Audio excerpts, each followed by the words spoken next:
Veja no ICL Notícias, segunda edição. Guerra no clã. Michele expõe problemas com Flávio Bolsonaro. Ele foi muito ríspido, me desrespeitou e me maltratou ao telefone. E campanha tenta abafar escândalo. E hoje, dia de jogo, nada nem ninguém me aborrece. Estancou a sangria? Após pressão, Jacques Wagner se afasta e Lula nomeia Tereza Leitão como nova líder do governo no Senado. Bets na mira. Ministério da Justiça investiga a Cazé TV por suposta publicidade irregular durante a Copa do Mundo. Tragédia na Venezuela. O país registra mais de 1.500 pessoas feridas e quase 200 mortos após terremoto mais forte do país em mais de um século. O ICL Notícias, segunda edição, está no ar.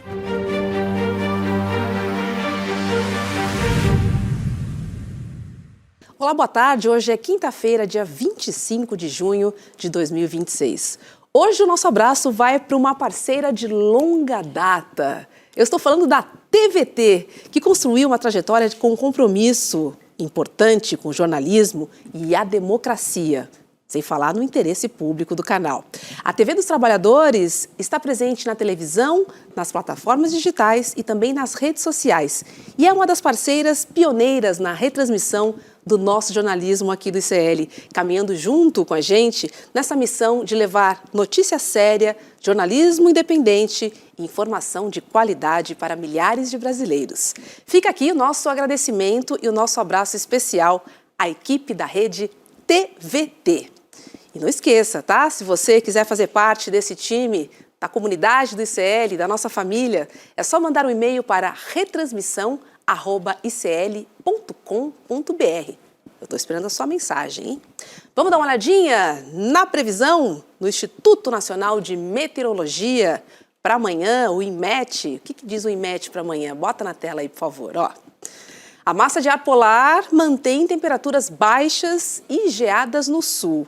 No sudeste, tem alerta de chuva com intensidade de moderada a forte, acompanhada de trovoadas com risco de temporais isolados.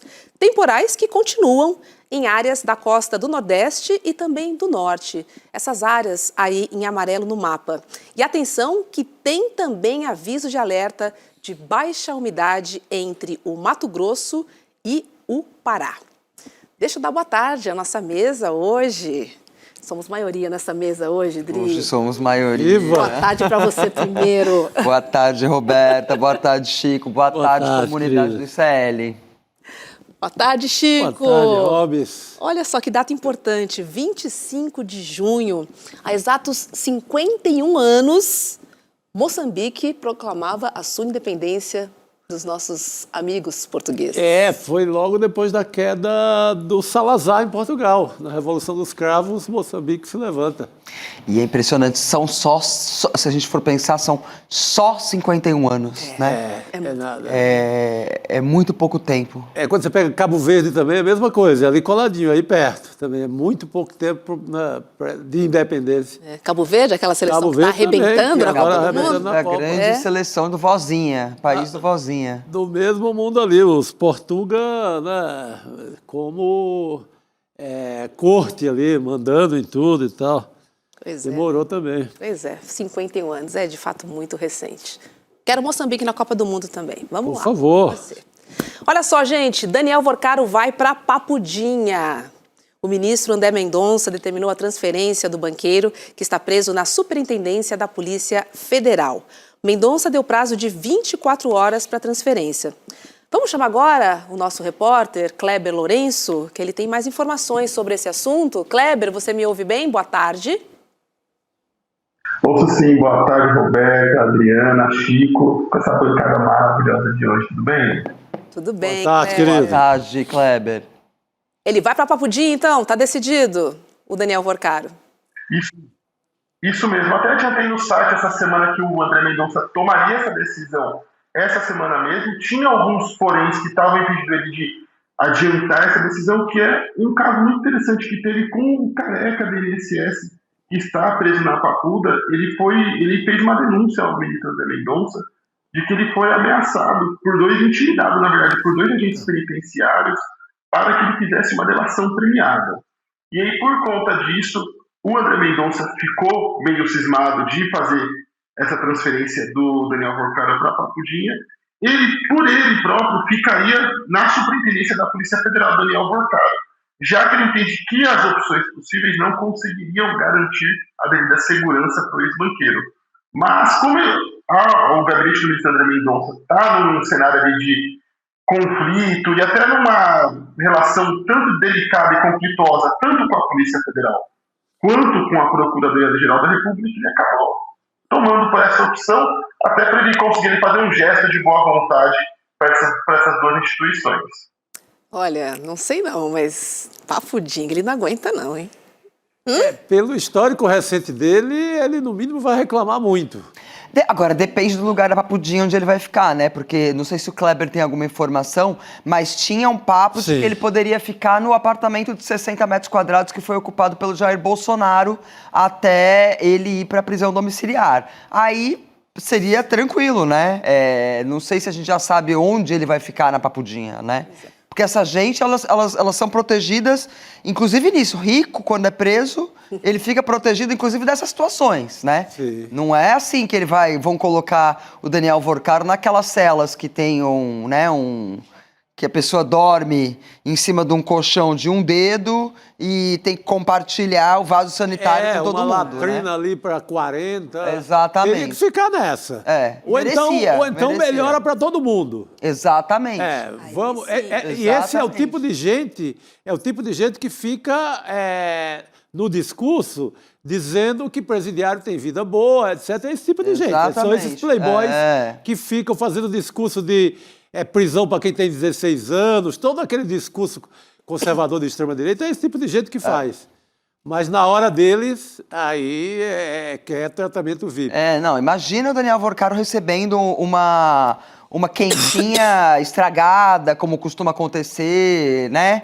Tendo todas aquelas restrições ali que a gente sabe que existe no sistema prisional brasileiro para quem não tem as costas quentes, como tem o Daniel Vorcaro, por exemplo. Então, o fato dele sair da Polícia Federal e ir para Papudinha pode, assim, deveria representar realmente ter um entendimento do que é o sistema prisional, né? Porque, afinal de contas, como o Chico disse, então que seja bom para todos. Mas eu duvido, eu acho que ele deve ir para algum lugar isolado, assim, estilo que aconteceu com o Bolsonaro quando esteve na Papudinha. A gente está tentando se reconectar com o Kleber Lourenço, Dri. Eu concordo com tudo que você falou, mas me preocupa também, porque eu acho que vocês também querem Daniel Vorcaro vivo, né? Sim. Sim, por favor. Então, nesse caso já mataram, foi morto, morreu lá o tal do sicário, que era quem fazia o serviço sujo do grupo. Felipe Mourão. Mourão. Então já teve essa morte complicada. Mais uma não dá. Pois é. Nesse caso, então, ele deveria realmente ficar isolado, Dri, porque é um potencial, assim, uma potencial queima de arquivo ali. Exatamente, né? Não deve ter muita gente que deve estar bastante tensa com o que o Daniel Vorcaro pode resolver falar, enfim, ainda que ele não tenha decidido, né, delatar nenhum dos seus comparsas corretamente, porque se tivesse feito a delação, não estaria agora indo para Papudinha, né? Se tivesse feito uma delação que trouxesse alguma novidade, mas de qualquer modo, sim, é importante. Ele é uma bomba relógio, né? Digamos Total. Assim. Pois é. Até agora ele ameaça, mas na hora de contar ele traz menos do que a Polícia Federal já tem. Tanto que se dependesse dele, aquele áudio do Flávio Bolsonaro conversando ali na intimidade com ele sobre o filme, sobre os 134 milhões, não teria vindo à tona. Ali foi o jornalismo independente. Sequer foi a Polícia Federal, né? Foi o jornalismo do Intercept. Exatamente. Não, é verdade. Não, essa delação do Daniel Vorcaro também, assim, essa novela da delação do Daniel Vorcaro é impressionante, assim. Deveria ter um basta em algum momento, Dri, assim. Não, eu acho que o basta tinha que ser agora, gente, né?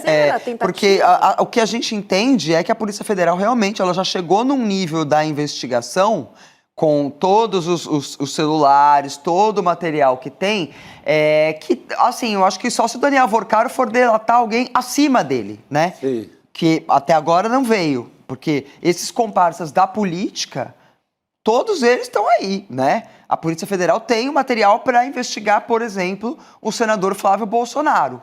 Sim, tem. Para além do que a gente já sabe pelo Intercept, isso é uma coisa, inclusive, né? Tem um zoom de que tem um vídeo aí que deve aparecer em breve.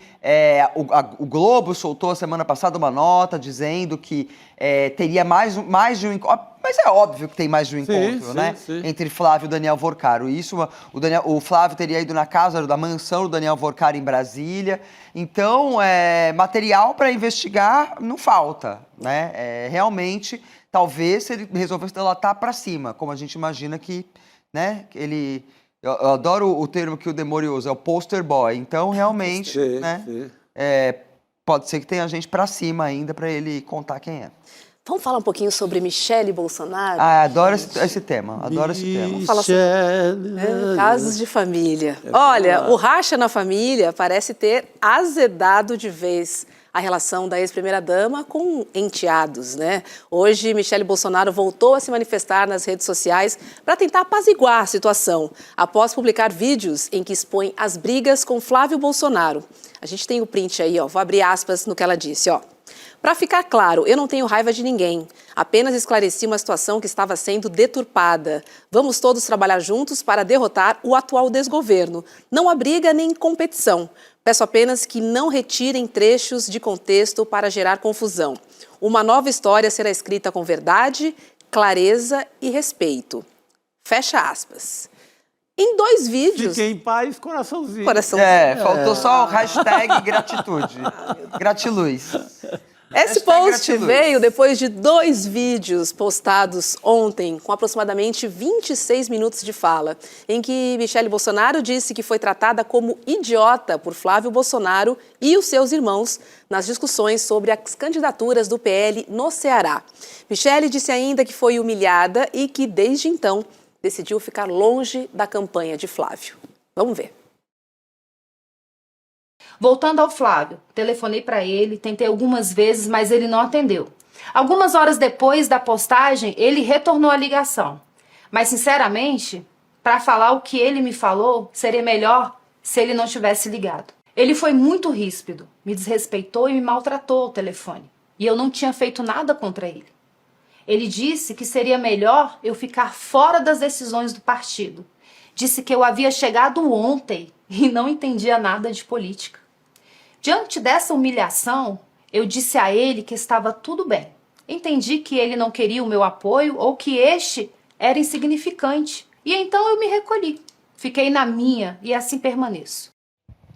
Quero muito ouvir vocês porque há especulações. Né? E ela fala, fiquei na minha, ela não ficou na dela, ela gravou o vídeo. Não, ela ficou na dela no sentido de que ela não foi fazer campanha pra ele. Nesse aspecto. Ela ficou na minha ali, ele saiu fazendo campanha, porque ele seguiu a vida, né? E todo mundo ali naquele bastidor, cadê Michele? Michele não vai fazer campanha pro Flávio e tal. Realmente, ela ficou na dela. Agora, se tem uma coisa que ela diz que eu concordo 100% é que de idiota, Michele não tem absolutamente nada. Não. E os filhos de Jair Bolsonaro ainda não perceberam isso, né? Eles acham que ela realmente, eles iam conseguir enquadrá-la, né, com o pai fora de circulação, que eles iam conseguir enquadrá-la. Tanto não conseguiram enquadrá-la, como se o Flávio estava perdido com o caso Dark Horse, agora ele tem um cavalo de Troia, né? Literalmente. Ô Chico, tem gente que diz que foi armação, que tá tudo combinado. Tem gente que diz que ela pediu permissão pro seu Jair para poder publicar o vídeo. Enfim, qual é a sua linha? Tem gente que diz de tudo, né? Exatamente. Eu achei estranho porque ela não estourou no momento certo. Faz uns 2 meses ou mais que esse caso aconteceu, o que motiva o vídeo. Que ela perde 2 batalhas assim, ela é humilhada. A gente comentou aqui. Ela é humilhada no assunto Ceará. Ciro Gomes. Quando a família impõe o nome do Ciro Gomes. E ela diz que é humilhação porque o Ciro Gomes chamou o marido dela de ladrão. Então seria uma humilhação. ter como candidato da família alguém que chamou o Jair Bolsonaro de ladrão. O Ciro realmente chamou. O Ciro agora está com a família Bolsonaro, mas o Ciro chama o Jair Bolsonaro de ladrão, ladrão de gasolina, ladrão de um bocado de coisa. Aí ela perde essa batalha do Ceará, silencia. Aí vamos para Santa Catarina. Ela perde também, o Carluxo impõe a candidatura dele e ela engole mais uma. Vai para casa, fica cuidando ali do PL, da PL Mulher e etc. E ontem Sabe o que acontece? ela vai à baila. Eu acho que teve uma escalada na campanha contra a Michelle, porque Sim. tem uma cobrança para ela participar, né, da campanha do Flávio Bolsonaro, coisa que ela não tem feito, que é o que ela, né, esse Sim. ficou na minha. Muito bom isso aí. Eu fiquei na Acho que ela minha. começou a ser cobrada. Ela está sendo cobrada e no meio do vídeo ela fala das mentiras que foram sendo publicadas pelas pessoas que estão nos Estados Unidos. As pessoas que estão nos Estados Unidos são Eduardo Bolsonaro e sua trupe, né? exatamente. Paulo Figueiredo, Alan dos Santos. O Alan dos Santos soltou ontem um tweet, logo na sequência, dizendo que eu achei muito engraçado, porque no final o tweet, o Alan dos Santos diz: Jair Bolsonaro está sequestrado, né? Como se a Michelle fosse a sequestradora, né?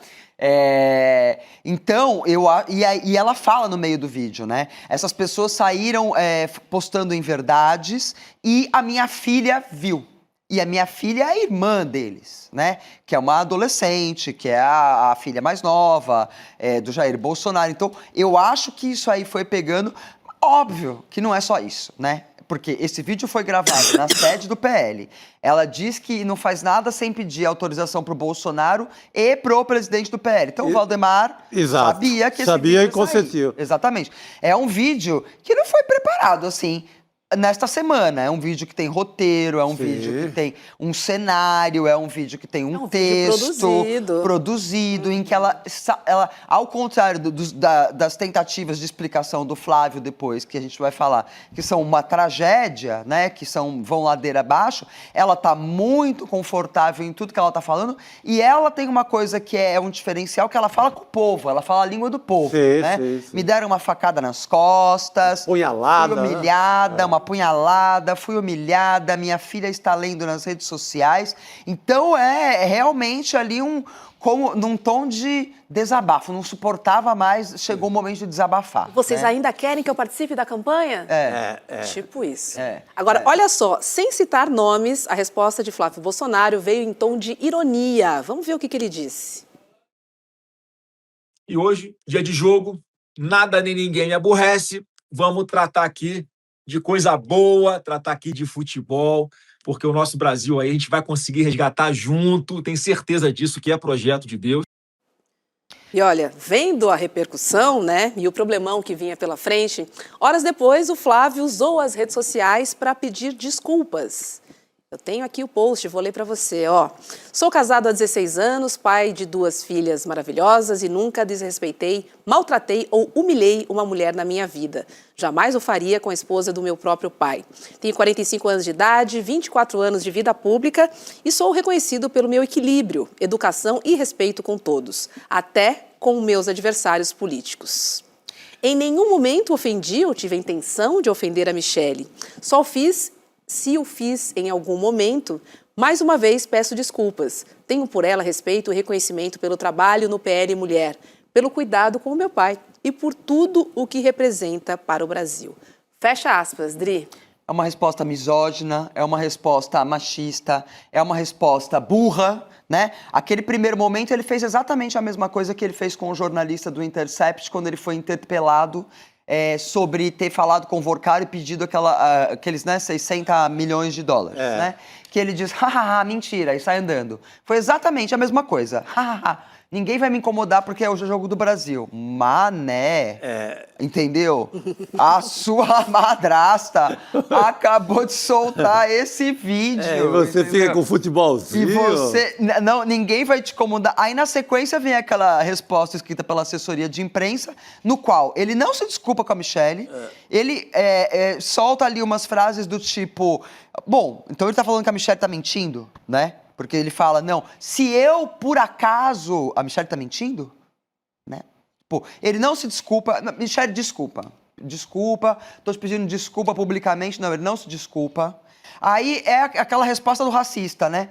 Mas eu tenho até um amigo preto, entendeu? Eu tenho mulher, eu tenho filho. filha, né? Sempre, Eles soltam um currículo ali. esses canalhas sempre eles se escudam nisso, né? Exatamente. Eu tenho uma família, eu tenho cachorro, papagaio, filho. Eu sou educado, entendeu? Eu sou educado. Então foi tudo errado. Enquanto a Michelle vem com aquele discurso super falando com o povo e tal, o Flávio saiu com essa resposta de assessoria de imprensa que é péssima, em que ele só se justifica, ele não pede desculpas pra Michelle e, além de tudo, ele fala que ela é meio louca, né? Não, porque tá perturbada, cuidando do meu pai, que é tudo que o machista faz pra descredibilizar a fala da mulher. Não faltou nenhum ingrediente. Não aí, faltou né? nenhum ingrediente. Totalmente. É a fórmula completa, né? Agora, há um cálculo político muito bem feito por parte da Michelle, até um pouco, talvez, por parte do Valdemar Costa Neto também, que aí já estamos tratando de outro assunto, é legado. Quem vai ficar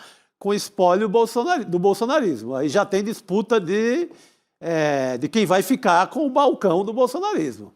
Aí já é uma Michelle apostando mais adiante, talvez dando a eleição como tenha ido para o buraco. Ela é muito amiga do terrivelmente evangélico, do André Mendonça. Deve saber o que tem de verdade, o que se reserva para o futuro do Flávio Bolsonaro em relação a inquéritos e etc. E ela já dá uma tacada certeira de, opa, esse quinhão é meu, esse balcão do bolsonarismo é meu. Exatamente. E principalmente porque uma das reclamações dela foi que passaram a chamá-la de Michelle e ela reafirmou, eu sou Bolsonaro também, eu sou Michelle Bolsonaro. Que é outra sacanagem dos caras, né? Exatamente. Dos filhos. Exatamente, é outra sacanagem dos filhos. É tipo, não, pera lá, aqui quem manda somos nós. Você é agregada, É, né? você é agregada, né? Eles Madrasta chamavam não em é. alguns momentos até o sobrenome dela se casar. Exatamente. Que é a maior sacanagem aí. Né? Que não tem nada pra você. Nunca maltratei uma mulher, foi o que ele disse, né? Foi, exatamente. Inclusive, né, como o cabaré tá pegando fogo, a gente lançou uma pergunta no Papo Legal para você responder. Qual a intenção de Michelle ao expor Flávio Bolsonaro? São 3 opções, ó. Marcar posição dentro da família, derrubar a candidatura do enteado e ela só precisava desabafar. Adoro sempre a opção C. É muito bom, a opção C é aquela desavisada, né? Adoro a nossa redação trabalhando. Tava assistindo o Jogo do Brasil, não sei de nada, não cheguei sei de aqui, nada. é a opção C. Olha, parece que já temos Kleber Lourenço de novo aqui para conversar com a gente. Falávamos sobre Daniel Vorcaro e para Papudinha, né? Decisão do ministro André Mendonça. Kleber. Sala VIP ou sala comum, eu tava nessa. O fato é que é uma suíte, né? Porque o banheiro não fica dentro do quarto. Isso, então eu caí bem naquela pergunta que vocês haviam feito, para onde ele iria. Ele vai para o bloco dos luxuosos apartamentos. Aquelas celas da Papudinha, elas são maiores que muitas residências brasileiras, sejamos francos. E possuem acomodações, inclusive, muito melhores do que as condições de muitos brasileiros no país. Não sabe se vai exatamente para a mesma cela de Jair Bolsonaro, mas ele vai para o bloco das celas luxuosas, dos apartamentinhos ali de 60 metros quadrados. Agora, é aquilo que eu comentei. Por conta do mau momento que vive a PGR, André Mendonça e a PF, com essas 2 outras instâncias ali meio que de cara virada para o ministro André Mendonça, ele acabou tomando essa decisão de mandar para a Papudinha para agradar mais essas 2 instituições. E havia uma leitura muito interessante desse caso, feita por pessoas no entorno do ministro André Mendonça, de que o Daniel Vorcaro fica apresentando, além dos vários outros motivos, como ganhar tempo, atrapalhar as investigações, uma terceira motivação para ele ficar apresentando essas propostas de delação era para que, inclusive, ele evitasse de ir para um presídio federal. Porque num presídio federal ele não conseguiria fazer o processo de delação, ele não poderia receber os advogados, os advogados, caso fossem, não poderiam levar papel, fazer gravação. E o Ministério da Justiça já tinha se colocado contra a flexibilização de regras só para Daniel Vorcaro. Então, como ele sabia que se ele ficasse apresentando propostas de delação, ele não ia para o presídio federal, então ele também ficava nessa estratégia para ganhar esse tempo. Só que agora tudo mudou e ele acabou indo para Papudinha. Inclusive achou que, por ficar nesse morde-a-sopra com as autoridades, ele conseguiria ficar na superintendência, que era o interesse do ministro André Mendonça de manter ele lá. Pois é, então ele vai de fato para a área VIP, né? É sobre isso que falávamos, é uma exatamente. casa ali, né? Tem privilégios. 2 banheiros, alguns têm até 2 Dá banheiros. para tomar banho de e tal. sol a hora que quiser. Dá para fazer um Cooper e tal. Quintalzinho. São casas bem confortáveis se compararmos ao, Tem um quintalzão no ao negócio. inferno do sistema carcerário. Pois é. Agora, Kleber, você tem uma outra apuração também, né? Sobre o caso Dark Horse dentro do STF, é isso? Isso, eu até abri o documento que eu estou aqui em mãos, mas a Coordenadoria de Processamento Inicial, que é uma secretaria ali dentro do STF, fez uma decisão sobre para onde deve ir o caso Dark Horse. O ministro Edson Fachin, presidente da corte, essa semana tinha mandado um pedido para que essa coordenadoria fizesse um parecer sobre esse caso e para onde ele deveria ir. E agora, no finalzinho da tarde, saiu a decisão dessa secretaria, que defendeu que o caso seja enviado para o ministro André Mendonça. Vale ressaltar que o caso entrou num limbo desde que o deputado Lindbergh Farias apresentou uma representação ali pedindo a apuração do caso. E aí entrou no primeiro limbo porque ficou uma discussão se esse caso iria para o ministro Alexandre de Moraes ou para o ministro André Mendonça.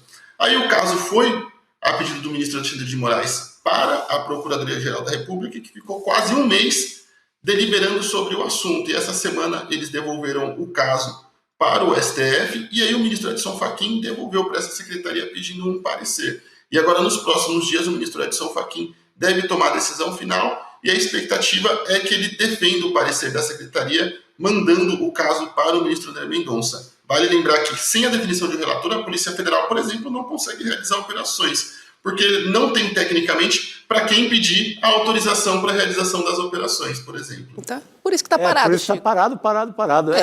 Tanto faz mais de...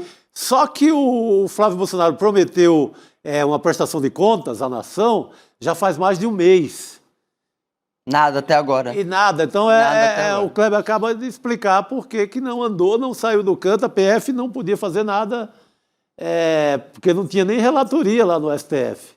Tomara que agora saia do lugar, né? Porque é um caso que já chega com uma fartura de dados, né? Um caso que tem um áudio com muitos esclarecimentos, com confissões, com pagamento. Depois você tem na sequência... Nome de fundo, inclusive.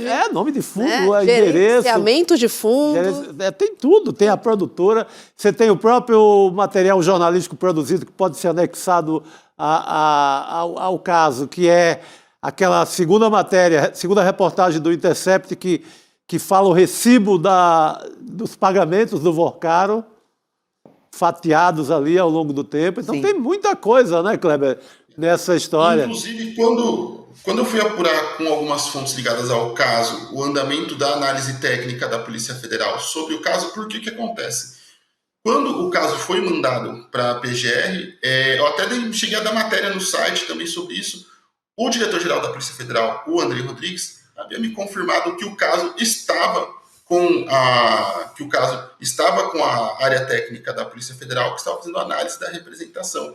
E no início da semana eu descobri que essa análise técnica já havia sido concluída também. Então, basicamente, só faltava, de fato, a PGR dar um parecer, e agora só falta, finalmente, parece até trabalho de TCC, né? Final parte 2, final parte 3, mas agora, na final parte 3 dessa novela, agora só falta que Edson Fachin decida se vai para o ministro Alexandre de Moraes ou se vai para o ministro André Mendonça. Ao que tudo indica, se manterá com o André Mendonça, porque está dentro do escopo das investigações do caso Master. É isso. Boa. Coerente. Sim. Né? Assim, muito coerente. Ele está com o assunto, lá, que fique lá. Mas investigue, né, Chico? Tomara. Por favor, É isso né? que a gente espera, né, Dri? Exatamente, é o que a gente espera. Todos os personagens. Deixa eu agradecer ao Kleber por trazer informações quentíssimas aqui para o nosso jornal. Desejar uma boa noite, porque amanhã ele desperta muito cedo, né? Logo com o Panúzio, no nosso primeiro compromisso da grade do ICL, que é o Desperta. Beijo, Panúzio. Beijo, Kleber, para você também. Beijão, pessoal. Tchau. Tchau, Até amanhã bye. de manhã. Valeu, querido. Obrigado. Ou madrugada, né? Assim, porque 7 horas ele já está no ar. Então ele sai de casa o quê? Umas 5h30, 5 e pouco. Amanhã, nesse eu, frio. se fosse o Kleber, ia deitar agora. Agora. Eu ia deitar agora. Dri, Gente, obrigada. muito obrigada. Vou ficar acompanhando agora novos episódios deste Game of Thrones. Boa. Tá mais Um interessante. longo inverno, vem Tá um longo mais inverno pela interessante frente. do que a Casa do Dragão. Olha Totalmente. isso. Que novela, nada. Vida real tá muito mais divertida. Muito bom. Rodrigo, boa Tudo bom? noite. Boa Nosso noite. informante da Copa chegou. Pegou essa, não tem jeito. Dois jogos acontecendo. Costa do Marfim vai ganhando de 1-0. Opa, tô dentro? Curaçao. E Alemanha e Equador 1-1. Adoro. Classificando a Alemanha em primeiro, Costa do Marfim em segundo. Sem zebra, né? Sem zebra. Eu estava apostando numa zebra o Equador ganhar da Alemanha. Pô, pode ser. Eu também apostei. Não, eu Esse apostei Equador 2-1 tá pra mal, Alemanha. tá mal, É, Equador. mas por isso mesmo, né? Tem, É? tem esses desastres. E a Alemanha já está classificada, né? Pode ser, hein? jogo. Tá equilibrado o jogo. Tava assistindo aqui, tá 1-1. Terminou o primeiro tempo. Bom, está aqui nessa novela de Michele, Flávio, enteados, Jair Padrasto. Bolsonaro, padrasto. Tá mais interessante do que Alemanha e Equador também. Casos com de certeza família, absoluta. Exatamente. Porque, olha, teve uma apuração do jornal Globo que diz que o pedido de desculpas do Flávio, né, que veio hoje, não foi por acaso, não. Enquanto a bola rolava, estamos falando de futebol aqui, entre Brasil e Escócia, a casa de Flávio Bolsonaro virou um verdadeiro comitê de crise improvisado. A movimentação também se espalhou por grupos reservados de aliados. Em uma conversa, um interlocutor perguntou qual seria o futuro de Michele no PL e se ela poderia ser punida pelo partido por esse tipo de conduta. E aí, a pessoas próximas, o Flávio disse que trataria, na verdade, do caso diretamente com o pai, o ex-presidente Jair Bolsonaro. Hoje, o presidente nacional do PL, o Valdemar Costa Neto, ele colocou panos quentes, né, na briga. Ele disse que vai atuar para tentar superar a crise e que vai procurar os dois para conversar pessoalmente. Vamos ver um trechinho da nota, porque Valdemar não tinha muita saída, não, além do que ele escreveu aqui. Valdemar é malandro Abre velho, aspas. malandro velho, né? Ele tá jogando certo aí. A liberdade para expressar o que se pensa, o que se sente e no que se acredita é a verdadeira essência da democracia. Divergências fazem parte de qualquer ambiente vivo, plural e comprometido com ideias.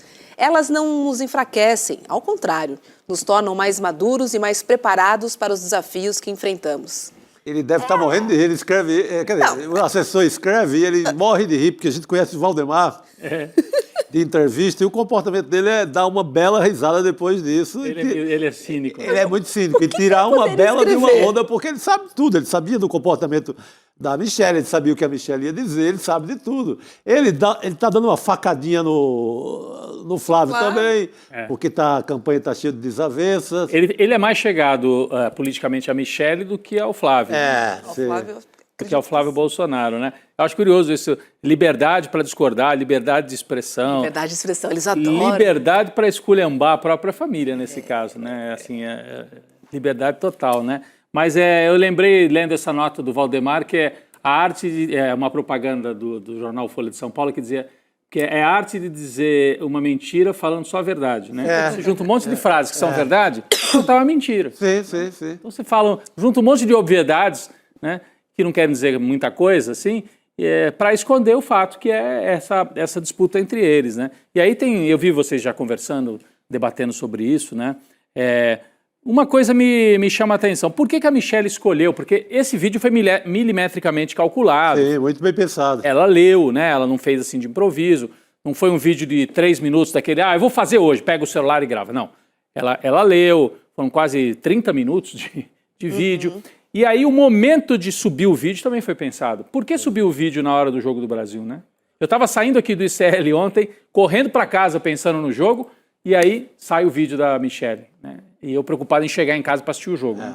Então ela calculou milimetricamente para causar um dano, mas talvez para não causar tanto dano assim, é uma hipótese que eu levanto.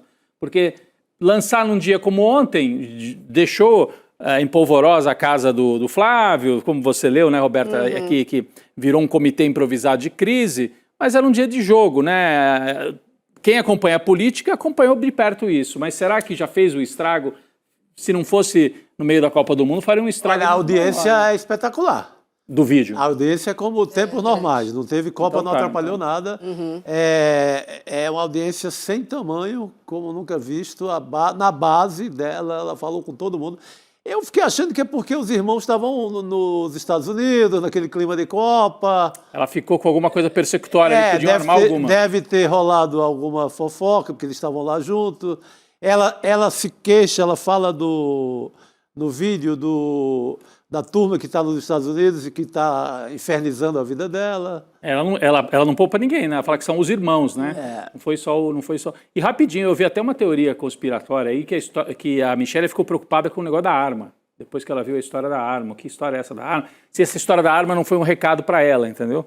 Porque uma teoria conspiratória. São várias teorias. São várias sobre teorias, esse, sobre esse caso de ontem aí. Dizem que foi tudo combinado. Não, isso eu acredito que não. É combinado assim, porque fica um estrago, né? Não é bom. Não é uma coisa assim, imagina, que estratégia seria essa? Para todo mundo falar deles junto, mas é um falando mal do outro, ou detonando a campanha do outro, interferindo na campanha do Ceará, que o Ciro vai bem, até razoavelmente bem, aí vem uma bomba dessa em cima da candidatura dele lá, que é o Flávio a favor. Ela ataca tanto o Ciro quanto o André Mendonça, que é o bolsonarista principal lá do Ceará. Ela faz um ataque ao André Mendonça. Diz que o André Mendonça... André Fernandes, Desculpa, André Mendonça. André Fernandes. Mendonça é um amigo dela no STF. Ela diz que o André Fernandes e o Ciro e o Flávio entraram juntos numa operação para impedir uma mulher de ser candidata ao Senado. Ela disse, e com isso é um estrago danado, né? Porque o ataque... O Flávio já não vai muito bem entre as mulheres e sai desse episódio, é um homem que maltrata a mulher, que humilha a mulher, a própria mulher, a esposa do pai, né? Do pai. Não, mas ele falou que nunca maltratou uma mulher. Ah, não. Ele saiu, é a famosa cartada machista, né? Eu tenho até mãe, eu tenho até filha. Eu tenho uma filha. Sou casado? Poxa, casada. Olha só, minha gente, a nova série documental do ICL, né, que a gente vai estrear neste domingo, no dia 28, ela vai trazer o jornalismo investigativo do ICL na sua tela. Os nossos jornalistas foram em 5 cidades para revelar os esquemas do orçamento secreto, o maior mecanismo de corrupção legalizado no Brasil. A repórter Alice Maciel foi até Campo Formoso, que fica no sertão da Bahia, e ela foi entender a relação entre o prefeito da cidade, seu irmão e a pavimentação de estradas que parecem não chegar aos cidadãos. Vamos conferir um trechinho aí dessa passagem de Alice Maciel. Agora estamos num outro trecho de pavimentação feito com dinheiro das emendas do deputado Elmar Nascimento e que está sob a mesma investigação. É a estrada que liga Lagoa do Porco ao povoado quilombola de Laje dos Negros. A estrada foi entregue, mas técnicos da Codevasf constataram que a qualidade do asfalto é inferior ao que foi previsto na licitação. O prejuízo pode chegar a mais de 28 milhões de reais. É grana pra caramba. Estamos a caminho de Laje dos Negros. Essa é a estrada que está sob suspeita e a gente vê realmente que o asfalto está saindo e é uma obra concluída recentemente.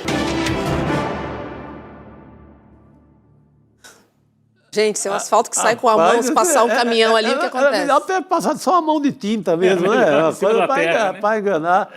Porque, pelo amor de Deus, que asfalto é esse, seu deputado? Essa é a cidade, esse é o município que voa um dinheiro pela varanda, um dinheiro da emenda do Elmar Nascimento. Sim. Um primo do Elmar joga esse dinheiro. Depois acha uma caixa de sapato também com mais dinheiro, uma espécie de Cinderela do orçamento secreto. Acha uma caixa de sapato, só que com forrada de grana.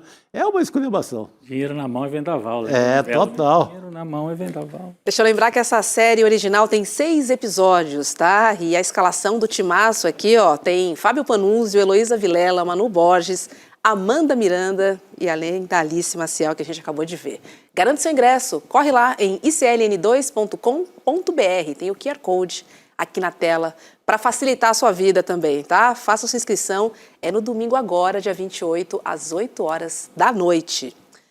Deixa eu chamar aqui o deputado Chico Alencar, porque a Secretaria Nacional do Consumidor do Ministério da Justiça abriu uma investigação contra a Cazé TV para apurar se o canal realizou publicidade irregular de casas de apostas. Isso durante as transmissões dos Jogos da Copa do Mundo.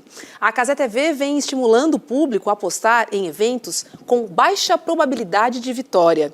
Então agora a gente vai conversar com o deputado Chico Alencar, do PSOL do Rio de Janeiro, que é um dos parlamentares que acionaram o Ministério da Justiça por causa da publicidade agressiva de bets na Copa. Boa noite, deputado. Seja muito bem-vindo. Olha, o que vimos até agora é que essa Copa tem sido a Copa das bets, né? infelizmente. Crise, todo mundo que nos acompanha, Xará, tudo. Eu apresentei há mais de um ano atrás um projeto de lei para regulamentar projeto de publicidade das bets em todos os canais. E não andou. Está lá. É o projeto 2312, de maio de 2015. E ontem mandei para o Ministério da Fazenda e para a Secretaria de Prêmios e Apostas um ofício mostrando todas as portarias com força de lei que coíbem esses abusos, que não são só da Cazé TV, é bom lembrar.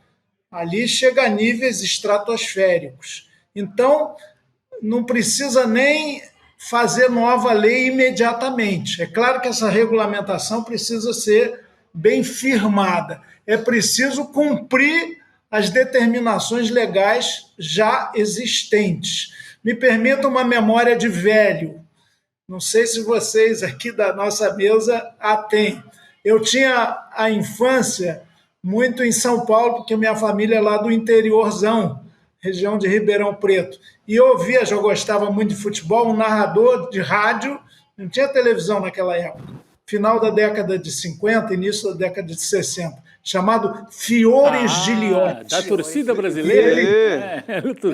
Paulistano, um narrador. Abrem-se as cortinas e começa o espetáculo torcida brasileira. E ele falava assim, lá vai Zito, o homem que veio de Roseira, mata no peito. Classe é classe, vermute é cinzano. Aqui no Rio. E tocava bola, e passava para o Mengalvo, para o Pelé, para o Coutinho e gol. Aqui no Rio tinha também a Rádio Mauá, o Orlando Batista, e ele falava lá pelas tantas, bola com Garrincha, vai cruzar, Amarildo de problema, beber caracu é beber saúde, e gol! Ou seja, isso mudou, demorou um bocado, mas hoje há restrições. O nosso querido canhotinha de ouro, Gerson, que chora sempre que fala da década da Copa de 70, ele fez uma propaganda dos cigarros Vila Rica. Exato. Levar vantagem em tudo. Ficou até cunhado como lei do Gerson, cada um por si e tal. Isso também, propaganda de cigarro foi regulamentada e proibida, tem que ter o aviso. Enfim, com o tempo, essas coisas que são escandalosas acabam sendo disciplinadas em favor do interesse público. O problema é que no Brasil o interesse público nem sempre prevalece, veja-se o Congresso inimigo do povo, e demora muito para regulamentar. Mas o estrago que está se fazendo é muito grande. Viva o Danilo, o lateral direito da seleção, cedido pelo Flamengo. Exato, um raro, o único. Quem mais? O Felipe Luiz, técnico do Flamengo, agora está no futebol da França, ele também é um raro exemplar dessa turma aí do Danilo. Ele também havia falado que não fazia propaganda porque o estrago era muito grande e tinha alertado por essa história. O Diego, que jogou no Flamengo também, jogou no Santos, também fez esse alerta. Mas fica ali com a meia dúzia no máximo de jogadores que têm essa consciência. É muito difícil, né? Quando a gente tem do outro lado Neymar, Vini Júnior, né? Os craques. Né? E os narradores. Milhões de seguidores, os narradores, né? Enfim. Agora, eu gostei muito da... Mas olha, eu acho que, veja, o poder dessas bets, assim como das big techs, que a gente não consegue regulamentar no Congresso Nacional, eles fazem lobby no aeroporto, vêm jovenzinhos com roupas bem cortadas, supostamente fazer pesquisa, enquete, eu sei porque vivi isso, sobre as bets, a regulamentação dessas plataformas. No fundo, eles estão fazendo um lobby e a coisa não anda. O Orlando Silva relatou, concedeu, modificou para ver se passava, e não passa, nem Arthur Lira não permitia, e agora o Hugo Mota também não, o Alcolumbre, imagine, porque tem interesse de grana, são muito poderosos, é o que o velho Marx chamava de poder dissolvente do dinheiro, que às vezes até contamina as melhores famílias. Então, é uma coisa horrorosa. O Campeonato Brasileiro, se não me engano, de futebol masculino, chama Campeonato Brasileiro Betano, Sim, não é? Exato. Exatamente. Eles tomaram conta. Os 20 clubes da Série A e os 20 da Série B têm patrocínio de bets. É um domínio completo. Nas camisetas, eu às vezes tenho que botar adesivo, fim da jornada 6x1, livros sim, armas não. Brasil, terra indígena, amar os amigos, desarmar os inimigos. Eu tenho que ter 5 ou 6 adesivinhos para tapar quando eu boto a camisa do Flamengo ou da seleção. A seleção não sei se tem, mas para tapar, bet para cá, bet para lá, uma propaganda sem fim. É uma agressividade. Terrível. Isso induz a falência, a decadência física, financeira de quem já não tem grana. É terrível. E se a gente não reage, que bem. Eu ouvi dizer que já na partida de ontem, que eu assisti até na Cazé TV para verificar pela primeira vez, diminuiu um pouco a sanha, o afã betoso. Não sei se vocês confirmam isso. Não, diz que sim. Ontem já deu uma atenuada ali, reduziu que estava de uma maneira muito imoral, estava muito pesado. Mas não é só a Cazé. Se você pegar, tem um canal do Esporte Interativo, aquele pacote do Premier, tem um canal que fica reservado fica um painel aqui só de bet, com as chances e tudo mais. O Cazé não inventou essa tecnologia mais avançada de favorecer as bets. Já vem, todo mundo faz. A Globo é sócia de uma casa de aposta, da MGM. O Luciano Huck, num programa de auditório no domingo, conclama as famílias a apostar, a entrar no clima de Las Vegas, dos cassinos, só que na palma da mão. Então, não é só o Cazé. O Cazé, porque ele experimentou agora de uma forma muito pesada, muito radicalizada, né, deputado? Uhum.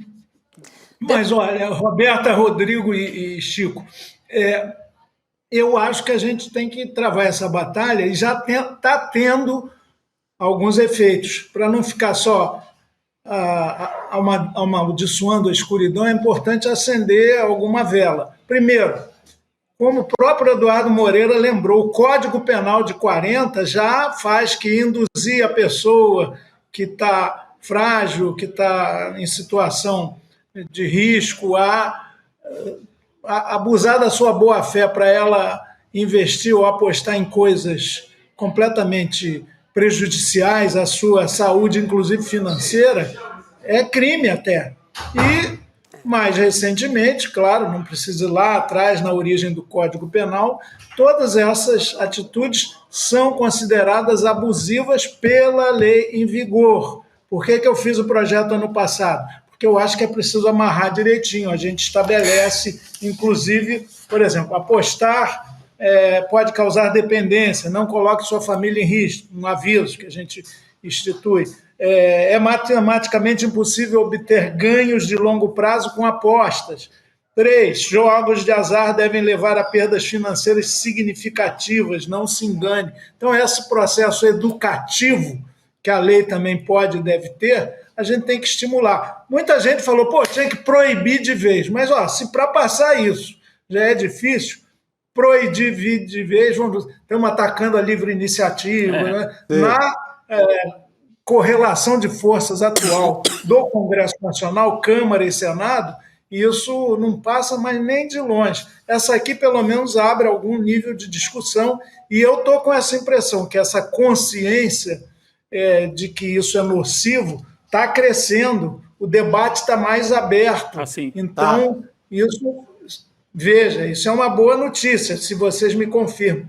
Mesmo Cazé TV, ontem, na transmissão do Jogo do Brasil, já ficou mais moderada. Talvez por houve já uma inspeção aí do Ministério da Saúde, da Justiça, e notificando, maneira aí, não faz tanto assim, e aí eles moderaram. Não resolve, mas é preciso força de lei atualizada. Agora, a nossa pressão, inclusive da cidadania, ajuda muito a acabar com essa desgraça no Brasil, né? O governo, quando edita por exemplo, algum desenrola ou alguma forma de negociar dívida dos devedores mais pobres, ele estabelece essa contrapartida, o Bolsa Família não pode usar o dinheiro de algum benefício para apostas. Isso tudo é bom. É uma Copa do Mundo. Vamos ver se a gente ganha contra os gananciosos que exploram a ideia do povo de ganhar a sorte grande. Eu sou radical nesse tema, né? Eu acho que deveria proibir, mas eu entendo, deputado, entendo perfeitamente. Mas, assim, a gente não pode esquecer que a gente está falando de uma questão de saúde pública. Isso é vício. O rombo no SUS, no sistema de saúde, vai ser pesado. Exatamente. Depois da Copa, a gente vai começar a pagar um preço muito alto por isso. Pois é. Deputado Chico Alencar. Me proibir, viu, Oi? Denise? Roberto. Roberto. Roberta, eu também acho que proibir seria o melhor, o mais saudável, o mais democrático até. Agora, a gente tem que olhar também o chão concreto da realidade. Claro. Não passa de jeito nenhum. Então, é o horizonte utópico, só que a gente tem que caminhar até ele passo a passo, às vezes dá passos mais firmes, mais fortes, e vamos nessa. Vamos nessa. Olha, sorte mesmo. Primeiro a gente está deixando de olhar para o campo e sendo chamado a apostar, tá? O classe é classe, vermute é cinzento. A gente tem que... Eu prefiro olhar as feras do Saldanha do que os tigrinhos aí dos jogos. Olha, eu gostei de tudo que o deputado Chico Alencar falou aqui hoje. O que eu gostei mesmo foi da imitação dele do Fiore Gilhote, que lembrou a minha infância aqui. Trouxe uma viagem no tempo. Maravilhoso. O meu avô ouvia jogo com Fiore Gilhote pelo rádio, né? Eu ouvia outros, mas aprendi a gostar do Fiore Gilhote também ouvindo meu avô ali. Então, foi uma lembrança boa também Então, de outros tá bom, tempos. o senhor, como deputado, é um excelente narrador. Excelente narrador também. É isso. Muito Ou bom. seja, eu sou um péssimo deputado. Longe disso. Você é craque, Então, Xará. Sorte no futebol é bola na trave para a nossa defesa. Só isso, não é jogatina, não. Então vamos lá, fecham-se as cortinas e termina o espetáculo. É isso aí. Obrigada, deputado. Muito bom, deputado. Boa noite. Obrigado, querido. Boa noite. Era assim que o Fiore Gilhote encerrava. Fecham-se as cortinas, termina o espetáculo. Que gostoso, hein?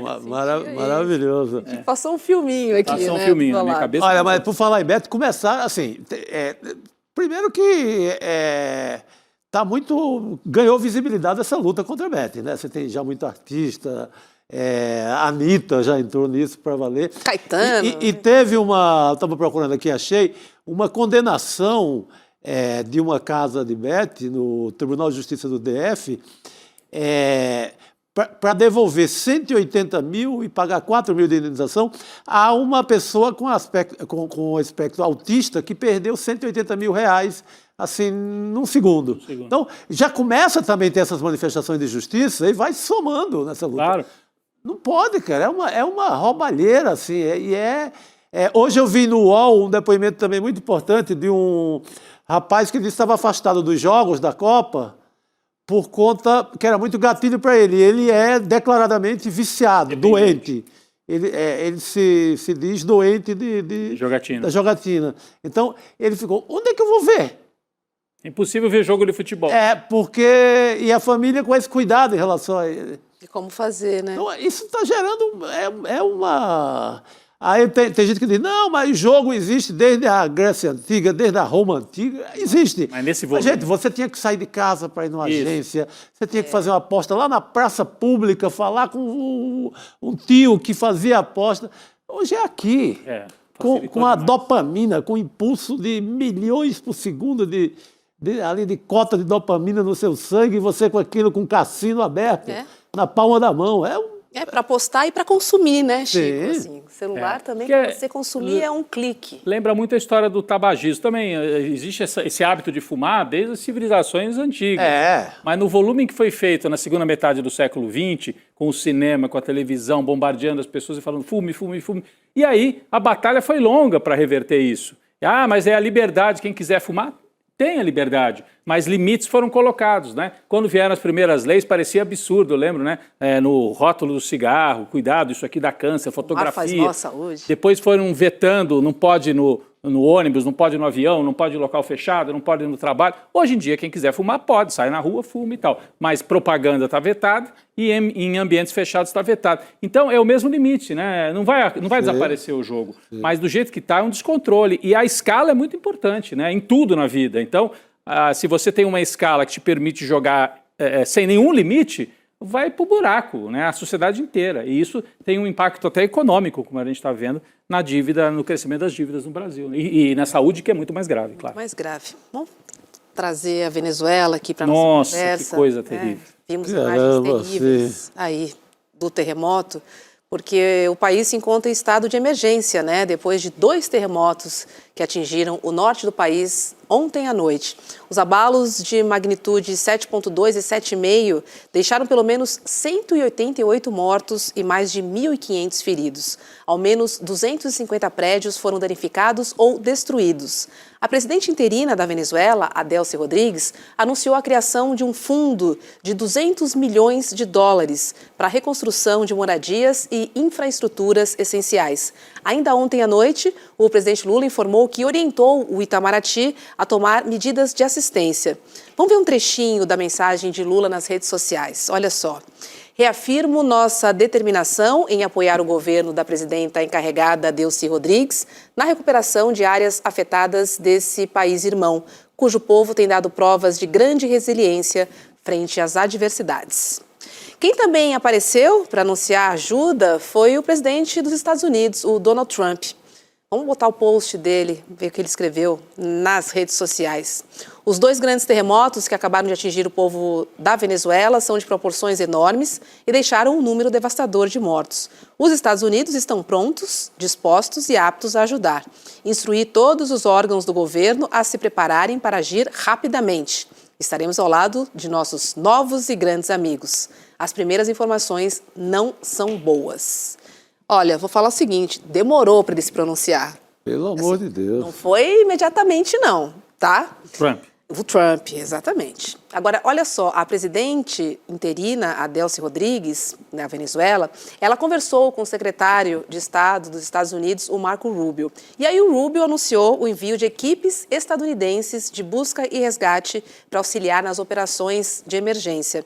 Países da União Europeia também anunciaram ações de assistência. Mesmo assim, agências de notícias relatam que moradores reclamam de falta de ajuda e fazem os resgates por conta própria. Olha a situação. Eu vi uma imagem muito impressionante de um hotel, porque as áreas atingidas, né, você teve Caracas atingida, mas mais atingida ainda foi a região chamada La Guaira, que fica bem no litoral. Não sei se vocês já foram a Caracas. Então, Caracas fica aqui em cima na serra e La Guaira fica muito próxima, mas é litoral. Ali em volta tem o aeroporto, o principal aeroporto de Caracas, foi atingido pelo terremoto, e é uma área turística de praia. Então tem uma imagem de um hotel, inclusive um hotel, acho que não sei se de luxo, mas um hotel lá de turismo. Desabou e as pessoas estão em cima dos escombros pedindo, pelo amor de Deus, para mandarem máquinas, porque tem gente viva, eles estão ouvindo. Parentes embaixo. Parentes, gente viva, que dá para escutar pedindo ajuda. E não tem máquina suficiente, imagina. Agora, olha só, o Trump está extorquindo a Venezuela. Ele não pode mandar uma ajuda imediatamente? Ele está quase no regime de intervenção direta, né? Então é a hora de botar bombeiros. Não são amigos? Estava na hora grande povo. de chegar de forma pesada. Óbvio. E eficiente, né? E imediata, né, Sim. Chico? Olha o que a gente está falando aqui, pessoas embaixo dos escombros, assim, e assim, centenas, né, moradores ali ajudando, enfim, é uma deficiência total que a gente sente, né, do povo venezuelano. Enfim, vamos ver o que acontece nos próximos dias e espero de fato, né, um pouco mais de celeridade aí dessa ajuda dos estadunidenses. A região do aeroporto, o aeroporto de Maiquetia, né, que fica nessa área litorânea que eu estava dizendo, é a região mais atingida. Eu também vi uma imagem de pescadores que tinham saído para trabalhar, para pescar, estavam dentro do barco e filmaram a destruição, estavam perto até da costa. Do barco eles viram a poeira levantando dos prédios que caíram muitos prédios. Ali foi a região mais atingida, foi essa região ali, bem no litoral próximo de Caracas, mas... A gente tem um mapa para mostrar, 50 quilômetros de onde Caracas. fica essa região. O ICL Notícias entrou em contato, né, com Líbia Ferrer, que é jornalista e professora universitária em Caracas. E aí ela explicou exatamente isso, que a situação é mais grave no estado de La Guaira, que a gente está vendo aí no mapa, ó, fica nessa costa, né, litorânea. E em cidades como Chacal também, ela disse. E também falou que equipes de resgate permanecem nas ruas para tentar encontrar sobreviventes entre os escombros. Vamos dar uma olhadinha no que disse a Líbia. A principal e mais extensa zona de desastre está localizada no estado de La Guaira, onde já existem relatos confirmados sobre a chegada de um grande contingente internacional de socorristas. E diversas equipes de resgate socorristas venezuelanos também estão se mobilizando intensamente para a área. Até o presente momento, cerca de 90% das regiões que foram afetadas já tiveram o restabelecimento total do serviço elétrico e também de água. O único serviço essencial que ainda não foi totalmente restabelecido é o de fornecimento de gás doméstico, para evitar qualquer problema e algum tipo de acidente grave dessa natureza. E a área mais afetada de Caracas é o leste de Caracas, nos municípios de Chacal e Baruta, onde foram registrados aproximadamente 10 edifícios desabados. Bem, no centro da cidade também foram registrados alguns edifícios desabados. O relatório é de que são 10 edificações em toda Caracas que estão sendo, neste momento e desde muito cedo, atendidas. São 10 edifícios em Caracas e mais, Caracas que é a capital, né? E mais essa região de La Guaira que a gente comentava, que é a região turística na praia, no litoral. Pois é. Vamos voltar a falar, né, dessa crise envolvendo a família Bolsonaro, Michele, Flávio. Quem vai entrar agora conosco para a gente conversar um pouquinho sobre esse tema é a Cris Serra. Ô Cris, boa noite para você. A gente, né, desde o início do jornal, a gente tem falado sobre, né, esse vídeo, né, no dia do Jogo do Brasil, enfim, Flávio dizendo que não ia se preocupar, depois tem um pedido de desculpas, hoje ela botou panos quentes na situação. Enfim, a gente separou aqui um outro trecho de um dos vídeos publicados pela ex-primeira-dama, em que a Michele atribuiu a Flávio e aos irmãos os ataques que sofreu depois de se colocar contra os acordos do PL no Ceará. Vamos ouvir e a gente volta a falar com você. Vi as postagens do Flávio contra mim nas redes sociais. Palavras duras, tom agressivo, defendendo André Fernandes. E, em consequência, apoiando a aliança com o homem que chamou a ele, a mãe e a seus irmãos de corruptos e de ovos de serpentes nas estoides. E não foi só ele. Os irmãos vieram juntos, de forma coordenada, com textos bem parecidos uns com os outros. Pareceu combinado, premeditado. Peguei o telefone, procurei mensagens do Flávio. Procurei uma ligação perdida, procurei qualquer sinal de que ele tinha tentado falar comigo antes de falar para o Brasil. Não tinha nada. Eu fiquei triste, porque eu não imaginava que eles teriam essa reação. Falando em reação, eu pergunto, Cris, qual foi a sua reação quando você teve a oportunidade de dar uma olhada nesse vídeo? Fiquei torcendo pela briga. Quero Pega que se fogo, matem. Cabaré. Isso aí. Acho que é isso, é uma briga de família, né? É uma briga, eu acho, pela herança, né? Essa herança que para nós é muito nefasta, mas que tem valor para cada um dos membros da família, a herança política, o capital eleitoral de Jair Bolsonaro. Eu acho que tem alguma explicação para isso, que a gente vai entender um pouco mais para frente, porque esse pessoal não dá ponto sem nó, né? Ela mesma se contradiz, porque ela diz, fiquei na minha, sou discreta, me recolhi. Poxa, se fazer um vídeo como esse, né, é se recolher, eu não sei o que é se recolher, nem ser discreta, nem ficar na minha. Muito pelo contrário, ela está se colocando para jogo.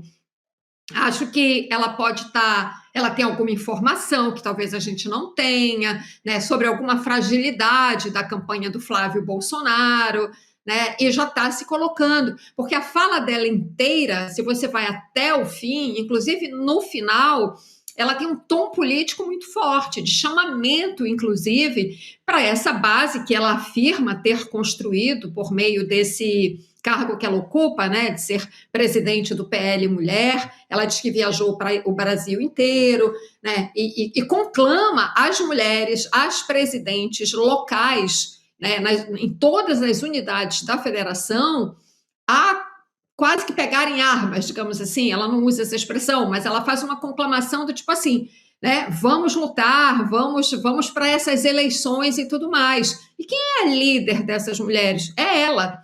Ela está falando para um eleitorado que é importante, que são mulheres, que são evangélicas, entende? Então, tem sim, de fato, uma luta política aí, e ela, obviamente, se vê, se isso tem resultado ou não, vai ter algum resultado eleitoral ou não, é cedo para a gente dizer, mas ela se vê como alguém que tem condições, sim, de disputar este capital eleitoral do Jair Bolsonaro com os filhos dele, né? Não é pouca coisa, né? Ela está muito autoconfiante, eu acho. Tem um tomzinho de ameaça, Rodrigo, só... Não, claro, vai lá. No finalzinho do vídeo ela faz assim também, ó. Eu falei quase tudo que precisava ser dito. Isso eu não reparei. Ela deixa uma eu falei coisa que tem mais. quase tudo que precisava ser Ela é muito amiga do André Mendonça, do ministro terrivelmente evangélico, que é quem está com esse caso todo. Sim. Ela pode ter, a Cris falando, me ocorreu isso, ela pode ter, sim, alguma informação de casa caiu total, a mansão tombou. Pro Flávio. Do que pode ainda tombar em relação ao Flávio. Do que pode ser devastador. Para colocar essa fala agora, que é uma fala de disputa de herança do balcão bolsonarista, né? A minha dúvida é se é a disputa de herança já para 2026 ou uma disputa de herança para 2030, né? Porque pode ser também, né? Já mirando a outra eleição. Sim, já mirando depois. E a Michelle tem idade tranquilamente. Como? Para agora. Agora? Você acha que é para agora, Cris?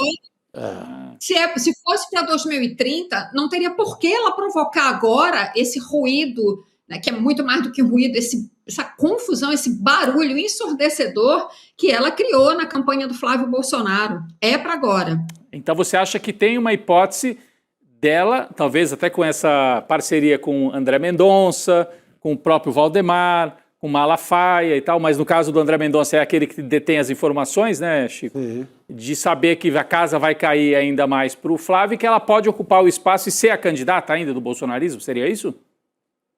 Eu acho que essa é uma possibilidade, sim. Vocês lembram quando o André Mendonça foi indicado e aprovado lá no Senado? Tem aquela cena dela pulando e cantando. Verdade.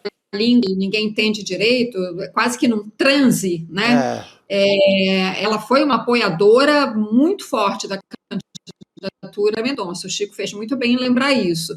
Ela pode ter uma ponte com ele a tal ponto de ter informações que a gente não tem. Mas, assim, é como eu estou dizendo também, tudo nesse terreno do bolsonarismo, né, é pura areia movediça. A gente nunca sabe exatamente como é que as coisas se mexem ali, né? O que está embaixo, esse lodo que fica fermentando, né, no ambiente bolsonarista. O que eu estou vendo é tentando encontrar uma explicação para ela ter se colocado de uma forma tão veemente, né, no espaço do debate público eleitoral agora, neste momento, nesse tom, entende? Sim. Olha, eu estava olhando aqui, o prazo final para o registro das candidaturas é no dia 15 de agosto. Falta muito tempo ainda. Tempo, então, assim, tem muito tempo. Nem foram as convenções. Então, temos muito tempo e talvez seja para outubro agora mesmo. Ela tem uma vaga assim, que é tida como certa ao Senado pelo DF, pelo Distrito Federal. É isso que ela está nesse jogo inicialmente. Mas se o Flávio emburacar, ela diz assim, eu estou por aqui, né? E ela está ajudando a empurrar ele para o buraco com esse vídeo, na verdade, né? Adiantando o serviço. Agora, olha que curioso, de acordo com um levantamento feito pelo analista Pedro Baciela nas redes sociais bolsonaristas, o assunto foi amplamente dominado por críticas à ex-primeira-dama. Nas páginas oficiais de Michelle, 65% dos comentários foram potencialmente negativos e 35% foram potencialmente positivos. Cris, o pessoal não gostou muito, não. Eu li esse levantamento, é importante a gente acompanhar, né, e ver como é que isso se reflete, como é que essa disputa encarniçada se reflete nas redes. Agora, eu vou te falar, não me surpreende muito, Roberta, por quê? Porque quem tem o controle, o domínio dessa máquina digital bolsonarista são os filhos, né, os filhos e seus aliados. né? A Michelle não é uma expert nesse campo, ela vai muito mais, a avenida por onde ela transita com muita tranquilidade é nesse público evangélico e especificamente mulheres evangélicas, né? Que são um eleitorado importante que pode fazer diferença em qualquer eleição. Então não me surpreende, porque quem tem o controle, quem sabe trabalhar, né, nesse esgoto digital do bolsonarismo, da extrema-direita, são os filhos. Então acho, tipo assim, normal, né? Não é exatamente normal a palavra, né? Mas eu digo assim, é de se esperar que os comentários sejam mais críticos a ela e mais favoráveis ao Flávio Bolsonaro, que afinal de contas, para esse público, para esse eleitorado, é o cara que foi escolhido por Jair Bolsonaro até segunda ordem, né? Até acontecer, né, mais uma gravação, sei lá, dele conversando com não sei quem, pedindo mais dinheiro, enrolado em algum esquema ainda mais complicado do que o do Vorcaro, né? Então, assim, ele de fato ele tem até o momento, ele foi ungido pelo pai. Acho que esse debate nas redes reflete um pouco isso. Agora, olha só, integrantes do PL, né, dizem que a Michelle vem buscando um protagonismo que não cabe neste momento. Apesar de reconhecerem a importância dela para o projeto do Partido Mulheres e também evangélicos, integrantes da sigla, ouvidos pela CNN, avaliam que ela extrapolou os limites ao expor atritos com o senador Flávio Bolsonaro. Dirigentes da legenda afirmam que Michelle defende um preciosismo ideológico que não vence eleição e afirmam que todas as construções de alianças foram autorizadas pelo ex-presidente Jair Bolsonaro, que vê na vitória de Flávio sua chance de deixar a prisão e anular a condenação pelos crimes de tentativa de golpe de Estado. Outro ponto de irritação entre integrantes do partido é o fato de Michelle, isso na avaliação deles, tá? Dela ter sugerido que a decisão do PL, da qual ela é crítica, passa por uma questão de gênero, limitando, então, o espaço das mulheres. Aliados do presidente do PL Mulher, aliados da presidente, na verdade, do PL Mulher, afirmam que ela só decidiu gravar o vídeo porque estava sendo alvo de ataques e mentiras, e então precisava se defender e esclarecer os fatos. A ordem no PL é cautela e paciência para contornar a crise com Michelle. Cris. Olha, aquilo que ela estava falando antes, né, as contradições, mas antes de falar da contradição, vamos pegar aí esse discurso dela de gênero. De fato, ela está trabalhando nessa linha, né, porque ela é mulher, é presidente do PL Mulher, então para ela é muito fácil se apropriar desse discurso, né, e dizer, estão me atacando porque eu sou mulher, acham que eu sou idiota, né, que eu cheguei ontem, então que eu não posso discutir política e tudo mais. Ela se coloca mesmo nesse papel de vítima dos enteados, né, e tem uma certa coerência o que ela fala, né, o discurso, eu estou dizendo assim, pensando no discurso que ela formula para o público ao qual se destina. Faz sentido, entende? É um discurso que tem uma coerência interna. Agora, as contradições, isso que o PL aponta, inclusive, né? Porque ela critica a aliança com Ciro Gomes, aquela tentativa, né, de acordo lá no Ceará e tudo mais, e ela faz isso com muita contundência, né? Inclusive usando um trecho, né, relembrando o que o Ciro falou sobre o Bolsonaro e sobre os enteados e tal. De fato, é o Ciro daquele jeito que a gente conhece, né? Só que ela fala, eu acho assim, esse discurso da pureza ideológica, né, de não fazer aliança com alguém que atacou o marido, os enteados e tudo mais, ele cai por terra. Eu acho que essa é uma fragilidade do discurso dela, né? É como eu digo, tem momentos que tem coerência, tem momentos que eu acho que o discurso é frágil, porque ela diz assim, mas no segundo turno, ok. Não, peraí. Ou você discorda mesmo da aliança com o Ciro, porque Ciro atacou de uma forma, de fato, violenta, virulenta a sua família, né? Ou você não está sendo coerente, se topa no segundo turno, entende? Sim. Assim, se você engole o Ciro no segundo turno, por que você não engole logo no primeiro? Entende? Isso é oportunismo eleitoral. Né? Então, não é nem um pragmatismo elevado, né, à enésima potência. Então, assim, ou você faz logo o acordo, né, para garantir uma base, uma aliança mais forte e tudo mais, ou você não quer definitivamente, nem no primeiro, nem no segundo turno. Então, por isso que eu digo, o discurso dela tem intenção política, sim, né? Ela é mascarada, né? E ela tenta dar uma coerência enorme ao discurso dela, mas tem falhas, né? Tem buracos. E por isso o PL aproveitando isso e falou isso aí que você leu, Roberta. Mas eu acho que a fala dela, né, as histórias que ela conta os episódios das disputas para o Senado, ela lembra que em Santa Catarina, Carol de Tone era defendida pela Michelle. Ela fala, eu só defendi 3 mulheres para o Senado, a Carol de Tone, a Bia Kicis e aquela do Ceará, que eu não lembro o nome, mas que era a candidata da Michelle. Ela falou, curiosamente, no PL, na hora de fazer acordos, lima as mulheres. Ela perdeu todas essas batalhas. Porque em Santa Catarina o acordo levaria o Esperidião a mim e deixaria a Carol de Tone de lado. E no Ceará levaria um outro nome lá para agradar justamente o Ciro Gomes. Então, ao trazer essas histórias e ao dizer que ela foi maltratada, humilhada, apunhalada, ela é mortal para o Flávio Bolsonaro, que já vai mal entre as mulheres. As mulheres evangélicas mesmo, ouvindo esse discurso da Michelle, muitas vão desistir de votar no Flávio. Então, para ele é muito, muito complicado esse discurso da Michelle no eleitorado feminino conservador. Sim, e ele vinha com muita dificuldade nesse voto, no voto evangélico, que é o voto muito da Michelle. Exatamente. Então ela está pegando um terreno muito Porque quando a Michelle faz esse discurso, passa uma autenticidade. E o Flávio não. Exatamente. O Flávio é meio como se estivesse tentando dar um migué nos crentes. É isso aí. Entendeu? Tentando pegar o besta. Então, se ela dá se ela vem com esse discurso forte contra o Flávio, ela separa de vez esse eleitorado do Flávio. E tentando enganar de novo, né? Porque o Jair Bolsonaro foi o primeiro. Aí, que nem evangélico. Que nem evangélico era. Mas arrumou um batismo lá, o bispo enfia ele lá nas águas do Rio Jordão. O Flávio foi se afogar também. Foi se afogar, é verdade. Foi também. Olha só, chegou a informação de que Daniel Vorcaro já está na Papudinha, Cris. Opa!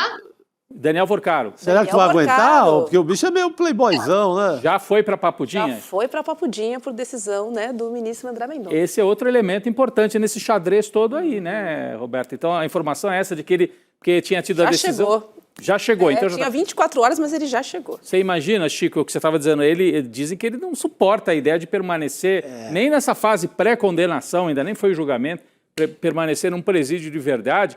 Isso pode acelerar uma delação de verdade. Até agora ele não fez uma delação para valer. Mais ou menos, não, né? até agora ele não fez uma delação. Ele vai ficar, né? Porque se ele ficar naquela... banheiro separado. Aquela casinha lá, organizada. Vai ficar na casinha. Mas ainda assim é presídio. É diferente da cela lá da Polícia Federal, onde ele tinha mais acesso aos advogados e tudo.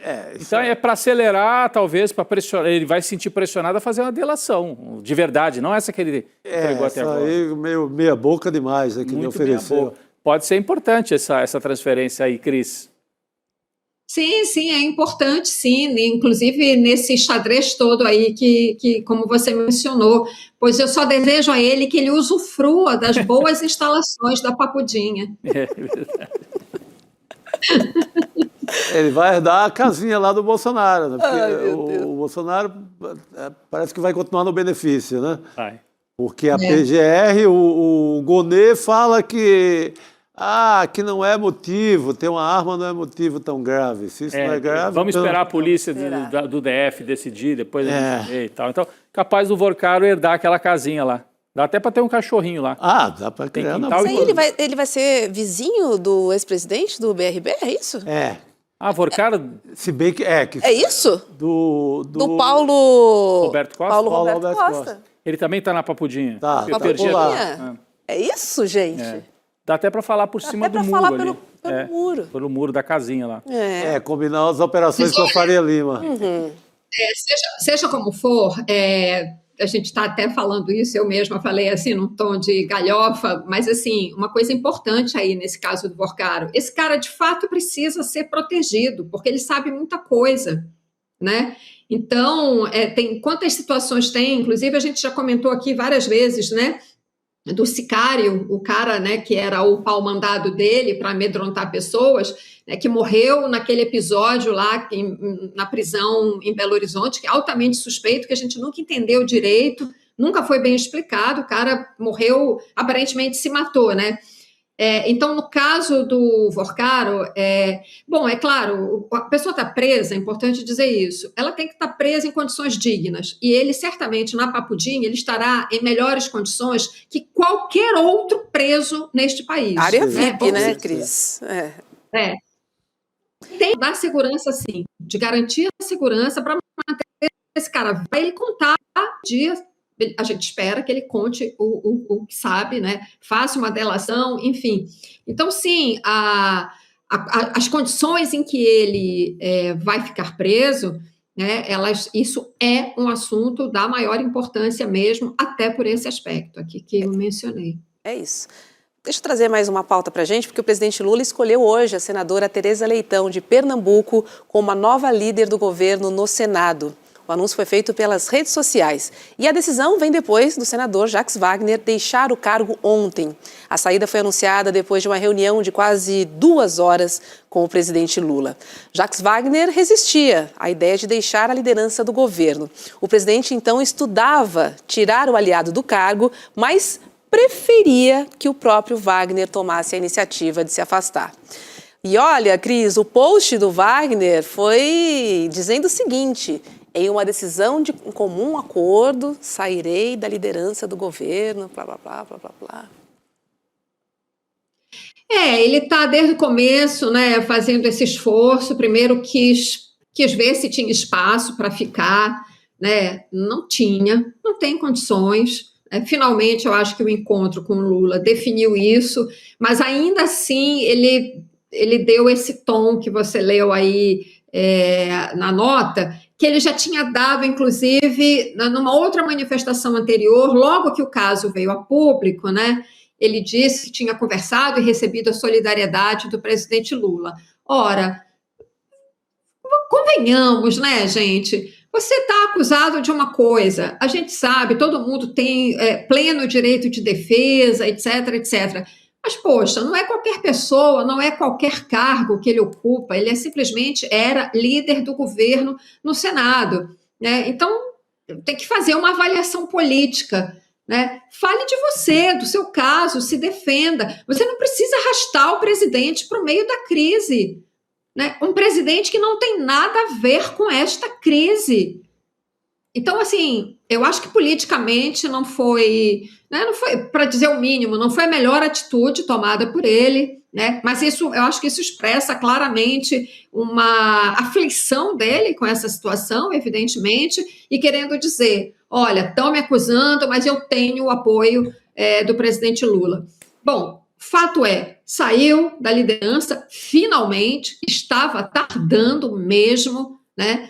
E o presidente Lula não falou até agora publicamente sobre isso e, sinceramente, acho que ele deve mesmo manter distância deste caso e cada um prepare a sua defesa, se explique, né, se achar que tem que se explicar e tudo mais. Vamos combinar, aquela primeira explicação na entrevista para a Band sobre a história lá do apartamento não é convincente, né? Mas, enfim, ele tem bons advogados, ele será bem orientado e poderá se defender. Sim.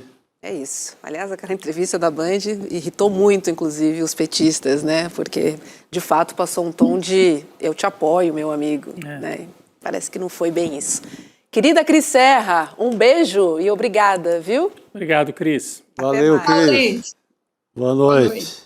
Você sabe que no Papo Legal a gente faz as enquetes, né, de todos os nossos jornais e a gente também abriu uma sala de bate-papo para você conversar com os nossos jornalistas.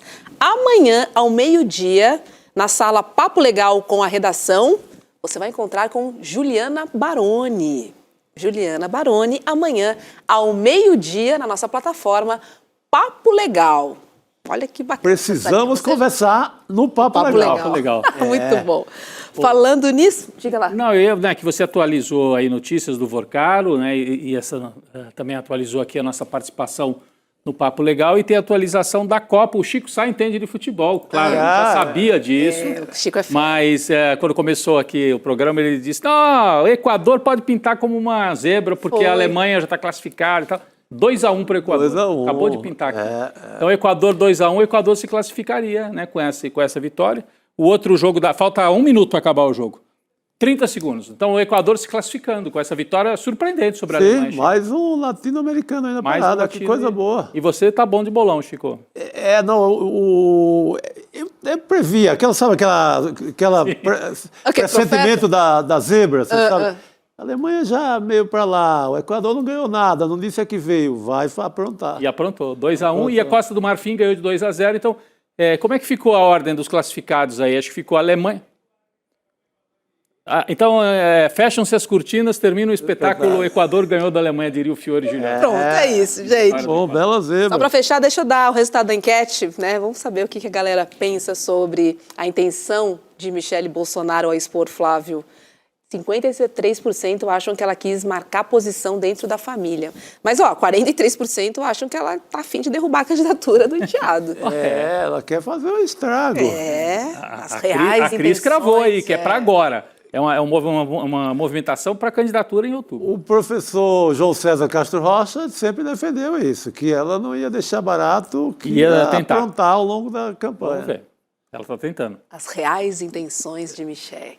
Dá. A seguir, cenas dos próximos capítulos. Saberemos. Obrigada, Rodrigo. Obrigado, beijo, Roberto, Chico. Valeu, Obrigada, querido. comunidade. Até amanhã aqui amanhã. no N2. Um beijo.